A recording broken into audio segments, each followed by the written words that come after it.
Hello. Welcome to Release Your Wings. I'm Dan Bagley, and I'm interviewing Shireen Chadha today. Hi, Shireen. Hi, Dan. We're together on an interesting topic to me anyway, and that is, well, sometimes we hear ourselves say, oh my goodness, why is this happening to me again? Or here we go. Sometimes we're in a transition in our life, and we're looking for how do I save myself in this moment, in this transition. Some might be loss of a job, loss of a loved one, gaining a loved one. In graduation, it doesn't have to be bad, but sometimes when we're thrown into a new game entirely, that takes some adjustment. That's all we need to talk about. Good. Goodbye. I was actually, when you were talking, I wasn't listening to you. I was waiting for you to pick it up. So I was appreciating the energy you bring to this, and so I'm sorry I wasn't listening. But I know we were talking about transition. So okay, so here's a metaphor that occurred to me as I was getting on the interstate to come across town. I realized that I'm going a certain speed, and then I'm accelerating to get up to speed on the interstate. In that transition time, I'm having to be extra cautious. Right. Also slowing down to get on the off-ramp. Suddenly, I'm driving 55, 60 miles an hour, and suddenly it's time to get off, and everything in time seems to be changing there. Right. I'm going now way slowly, only 45 miles an hour. So in that transition moment, it's like our thinking changes. Right. How we see our problems. Right. I don't know if BKs have anything to say about that. This time I was actually listening, okay, good. not just appreciating the energy you bring to this conversation. That was a good not listening, right? That was a wonderful, nice recovery. Right. So anyway, I was thinking about transitions too, and I really like that analogy about speeding up and slowing down to get off and on, because life is a journey, and there are times when we are on a certain path and we have to get off and we have to get on a path.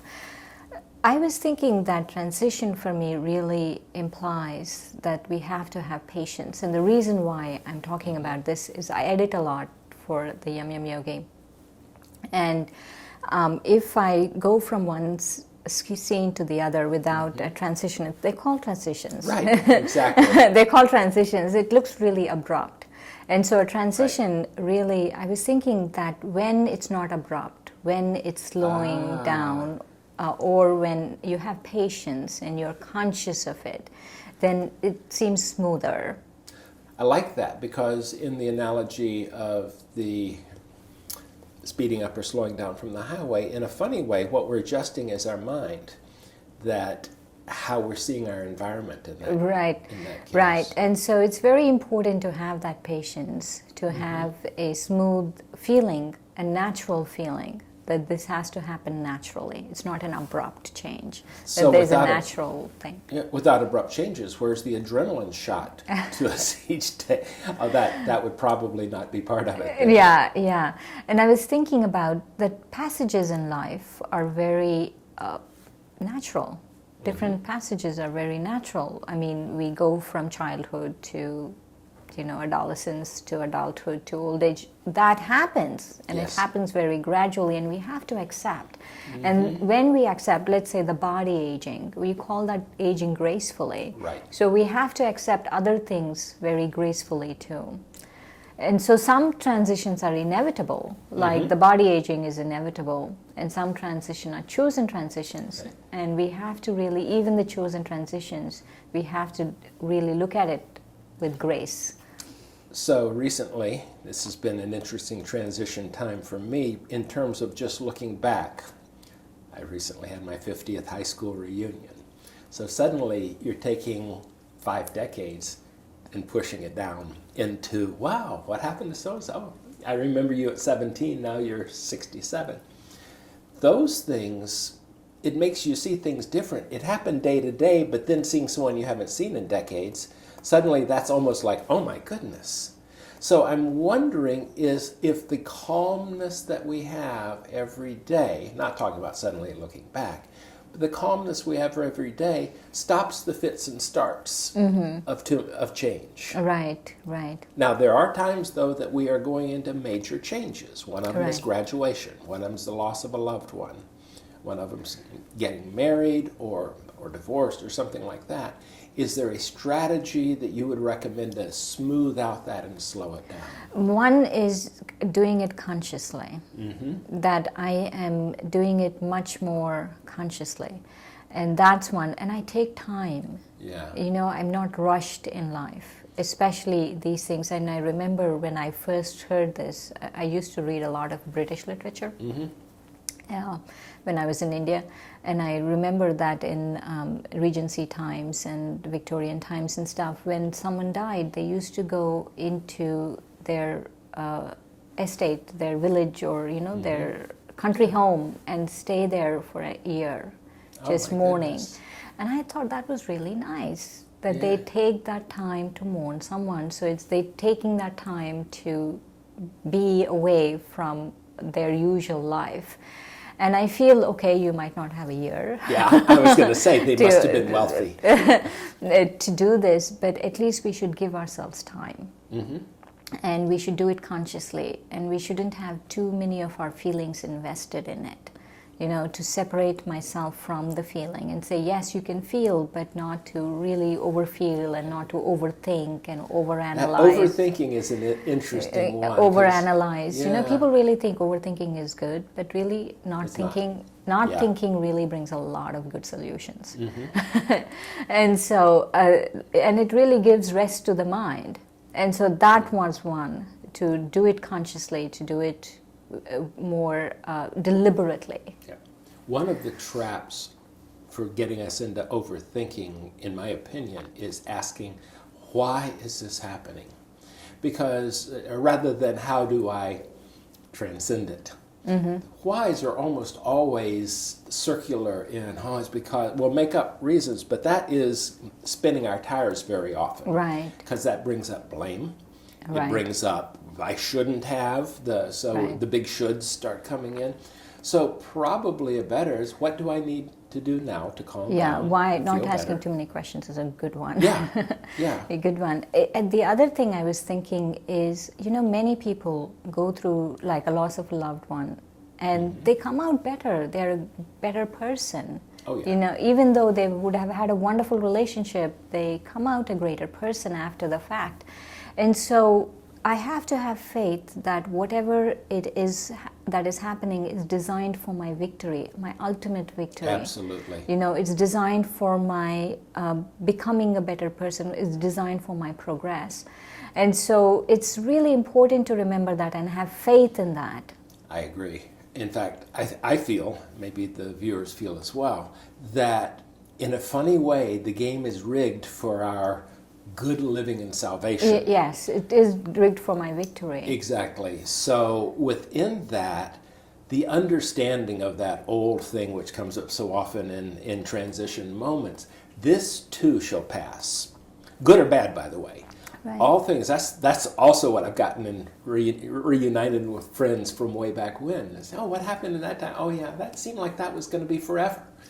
No, those things pass. Right. Those things go. So having faith that the game is designed for us to grow, to understand, to feel more love, God's love in the entire universe around us. Right. There's one other important thing. Actually, there are two, Okay. but I'll you mention may have one. a third if you need it. The second one, the first one I'll mention, is we should have pure thoughts.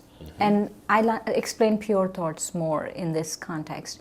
For that situation, I need to have pure and positive thoughts, because pure thoughts really bring that peace and that love. Purity brings peace and love into my life. And pure thoughts in a situation like this is all these obstacles, all these tests, whatever, that there is a beneficial aspect of it. There is something beneficial in it. That should be my attitude towards it. So if we feel ourselves going through anger about it, that's an impure thought. Yes. But if a pure thought, like a really practical pure thought in a situation would be, there's benefit for me in this. So I'm having pure feelings for that, I'm having a pure thought about it, but because I know there's benefit in it. Right. Even if I can't see the benefit in this moment. Right, right. So there's benefit in that. There's some blessing that I'm going to get from it. That's one. And the other one I wanted to mention was one time Sister Moini, you've met her, right? She is the Brahma Kumari's rep for the North and South Americas. She was saying that people, when we really need God, we give up. You know, when I'm having problems is when I really give up. But that's when I really need. Why are you giving up now? I see where you're going. Yeah. And so we shouldn't ever give up, because at that point I really need. So I need a spiritual path at this point. Why am I giving up on it? Yeah, I was hearing something different on that, because in many disciplines, the concept of surrender, which is letting go of all the preconceived notions, the ego things, but giving up like I can't do this ever, or I'm doomed, that would be a terrible thing. Part of that is having that faith you've talked about. Right. Knowing that it can and will work out if we will allow it to. Yeah, but also at this point, I need God's hand more. I need to hold His hand more. I can't say, I'm going to stop meditating because all these problems are coming, or I'm going to wallow in my whatever. I can't do that. I need a more sustained path right now. Exactly.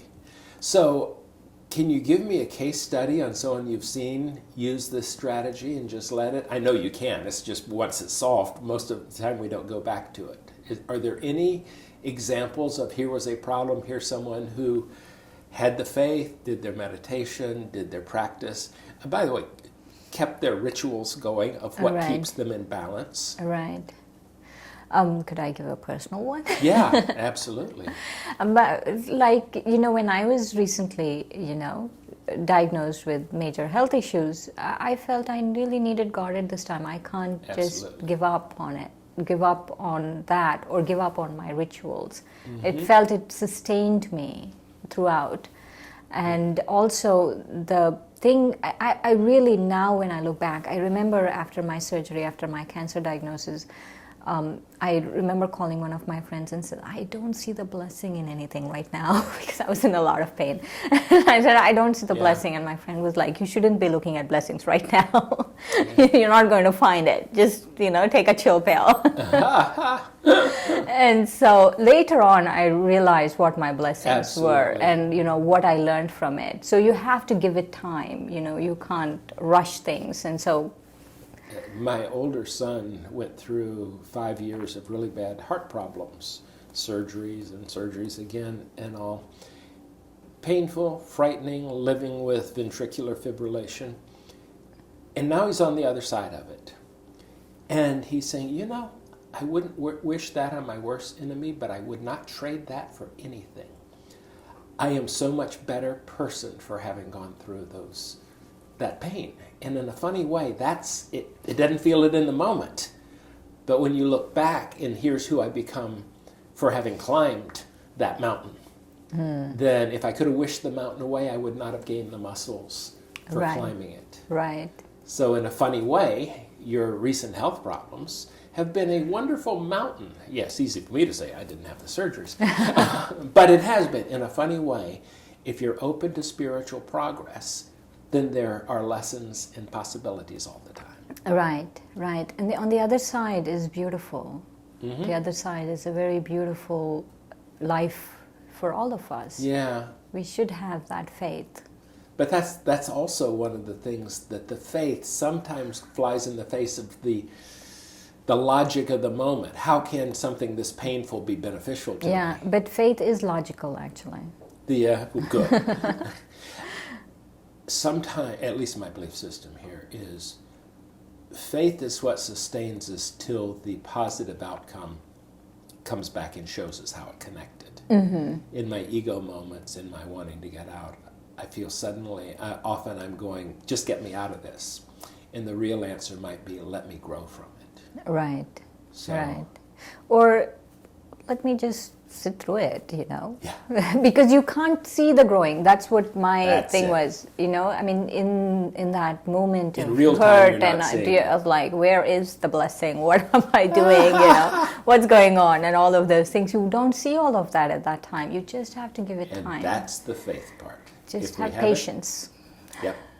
I hope this helps. If you're going through some sort of transition right now, I hope it helps you to tap into the faith part of the game is set up for you to succeed. And in that way, letting go of expectation and just appreciating the blessings we have may be one of the paths. It was great talking with you. Great talking with you. Thank you, Dan. Thank you, Sheree.